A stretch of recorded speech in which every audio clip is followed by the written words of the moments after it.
Bem-vindos ao canal Sejam Santos, onde vamos explorar a vida e as obras dos santos mais inspiradores da história da Igreja Católica. Nós vamos compartilhar suas histórias, seus ensinamentos e seus exemplos de virtudes, esperando que possam nos inspirar a viver de acordo com os ensinamentos de Cristo. Então, se você quer aprender mais sobre esses santos e descobrir como suas vidas podem ser caminhos que nos levam a Jesus Cristo para nós hoje, inscreva-se no nosso canal e deixe o seu like. Inscreva-se hoje mesmo, divulgue nosso canal a seus amigos e comunidades e nos ajude o nosso canal para que possamos alcançar mais pessoas na divulgação a conhecer mais a vida dos santos. Onde a santidade é uma jornada diária. Faça parte dessa comunidade de busca pela santidade.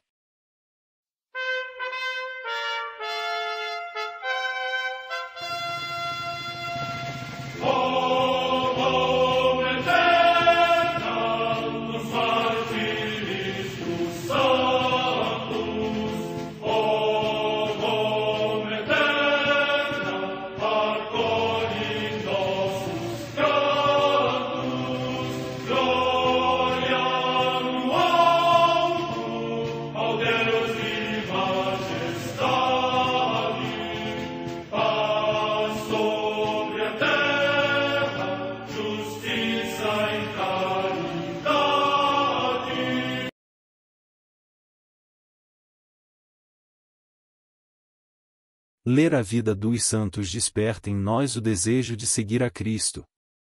Através de suas vidas podemos aprender as virtudes, a sabedoria e o amor de Deus.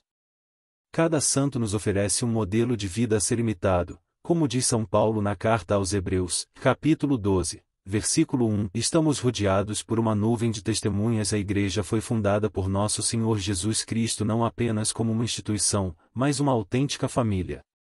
Os santos mártires, confessores, doutores, as virgens, os santos pastores e todos os demais santos são realmente nossos irmãos que nos precederam no caminho da fé e já estão no céu, para onde também iremos nós, pela graça de Deus.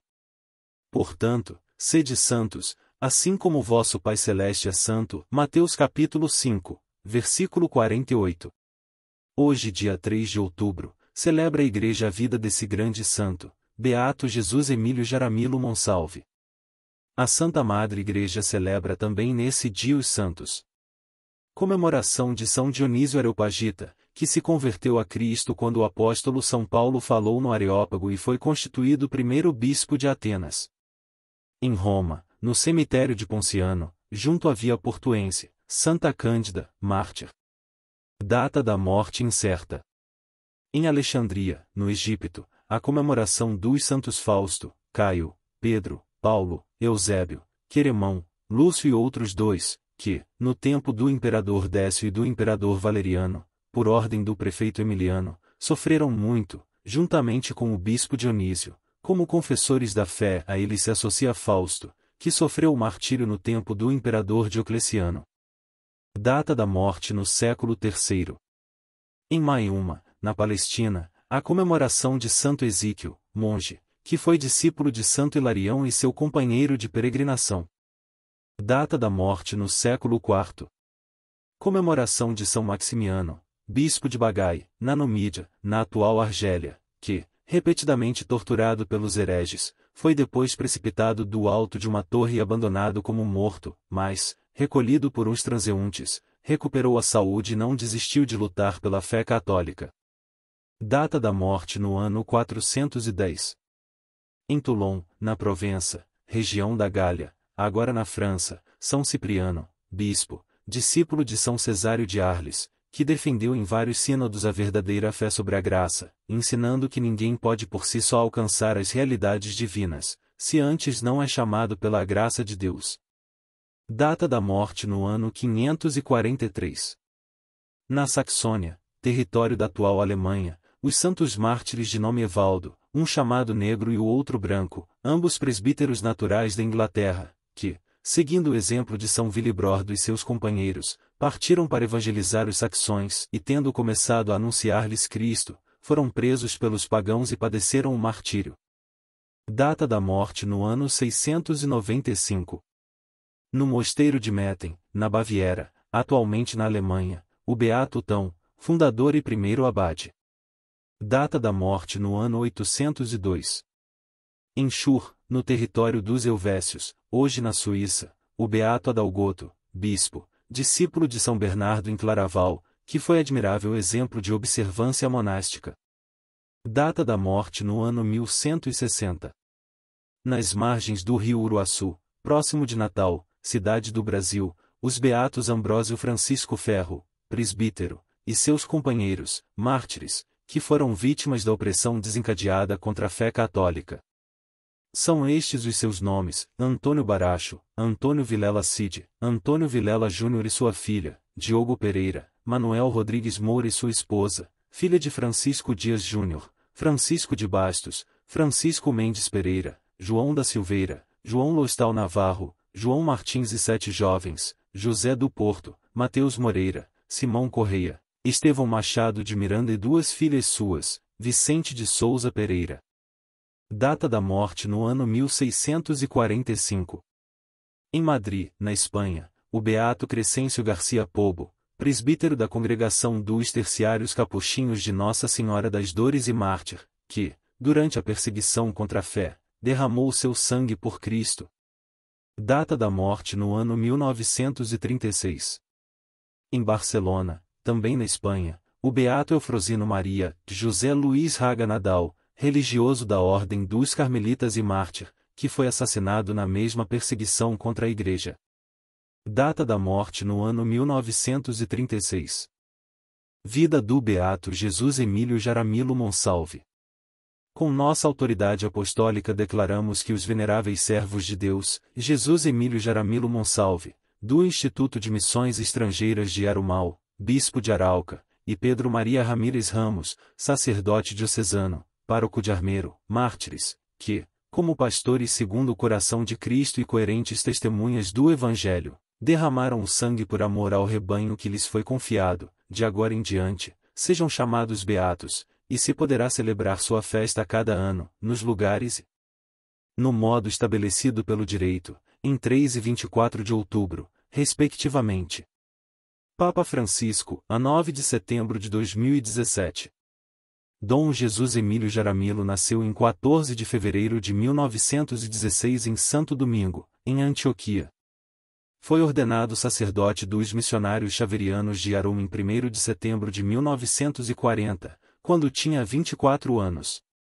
Em 19 de setembro de 1940, 3 semanas depois de ser ordenado, escreveu a seu reitor, Padre Aníbal Munhoz Duque: creio que agora meu espírito é mais capaz de apreciar a grandeza da minha vocação missionária, sinto-me tão próximo de Cristo, eu sinto em minhas entranhas como nasce o enorme amor por minhas ovelhas. Finalmente meu óleo será amassado com o trigo de Deus. E pouco tempo depois ele escreve: eu era seu filho espiritual, lembra? Sua reverência conhece minha alma, e não me deixe sozinho aqui, mas por favor, alimente-me com os conselhos como antes. A luta das almas é modelar-se com as características de um homem consciente de grandes responsabilidades. O sacerdócio requer enorme capacidade para se levantar, uma entrega enorme de espírito, um coração de fera, uma santa independência de caráter, um desapego de tudo, etc. A graça de Deus dá força para dar frutos com a grandeza que está escondida na alma do ungido. Ser grande dói muito, mas você tem que saber como se manter nas alturas que subimos pela mão de outra pessoa e na mão de Deus. Por aqui você pode tocar os mistérios das terríveis desordens do pecado, da tenacidade do amor de Deus que persiste amando aqueles que só com a carne se preocupam. Uma parte muito importante de seu ministério pastoral é seu serviço como capelão da prisão feminina de Bogotá, bairro de Las Águas. Sua atividade catequética e conselheira espiritual entre as presas, fez com que ele penetrasse no misterioso ambiente de pecado e misericórdia e o transformasse em um verdadeiro pastor, sem medo de amar muito suas ovelhas. Deus concedeu-lhe imensas satisfações espirituais e grandes experiências pastorais lá. O Papa Paulo VI designou o vigário apostólico de Arauca em 11 de novembro de 1970 e recebeu a ordenação episcopal em 10 de janeiro de 1971. Sua incorporação ao colégio episcopal e à plenitude do sacerdócio, assumido na sua profunda espiritualidade sacerdotal, na sua fidelidade inabalável à Santa Igreja e conhecimento teológico que o distinguia, inspirou uma de suas melhores peças de oratória e místicas. Eu sei que o episcopado é um chamado divino, o último talvez, impetuoso e irresistível, para minha conversão, o qual transformará, como espero, até o meu inconsciente, para criar o homem de Deus que desejava ser, sem alcançar, desde o chamado da minha distante juventude. No báculo vejo um ramo da cruz e um sinal escatológico para andar na frente dos fiéis para golpear com sua ponta as portas do coração de Deus, quando da noite definitiva cerre os caminhos da peregrinação. Concedei-me, Senhor, o dom imerecido para não decepcionar as esperanças de muitos, que contam com a pequenez das minhas forças, que, como espero, podem se tornar irresistíveis como funda de Davi, sustentada pelo poder esmagador de sua graça. Confrontado com a violência mais atroz que a América sofreu, ele não se encolheu, saiu em defesa dos direitos humanos, respeito pela pessoa, defesa da vida, dignidade e o direito da Igreja, mãe e mestra, e do império da verdade.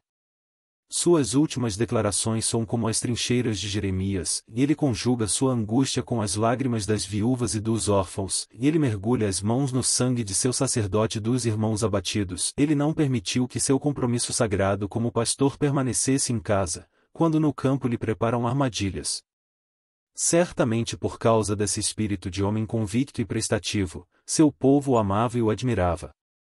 Sua memória para o povo fiel é tão brilhante quanto foi para seus alunos e missionários em Yarumal. Dar a sua vida pelos seus tornou-se agora a oferta espontânea de seu episcopado, e, portanto, no dia de sua prisão para matá-lo, ele poderia dizer aos seus algozes: se precisar de mim, deixem ir os outros, os padres e leigos que o acompanharam em sua última jornada. Dom Jaramillo tinha entendido tudo, mas era só humildade e suas qualidades que sempre levou como um dom imerecido de Deus que era impossível de se vangloriar. Ele nunca procurou elogio ou grandeza. Para alguns bem dotados, ele era um personagem medíocre porque não assumia outras tarefas que delegava a outros, não perdoaram seus erros humanos e outros não perdoaram também a sua grandeza. Não era um anjo. Ele era um homem que tinha apenas um projeto de vida e ser um homem de Deus, um homo Dei, como o profeta Elias. A vivência de seu episcopado, desde sua consagração até o fim de sua vida, foi um contínuo testemunho de ardente zelo e entrega generosa que ele coroou com sua morte heroica em 2 de outubro de 1989, e ele foi sequestrado, torturado e morto por um guerrilheiro do ELN. Seu corpo foi encontrado com vários tiros de rifle na beira de uma estrada. No lugar em que foi encontrado ergue-se uma cruz comemorativa e um templo onde todos os anos os fiéis católicos de toda a diocese de Arauca se encontram a cada 2 de outubro para comemorar o assassinato de seu primeiro bispo. A morte será sempre uma consequência da vida. A vida de Dom Jaramillo foi radicalizada na defesa da pessoa e no testemunho da verdade sem contemplações.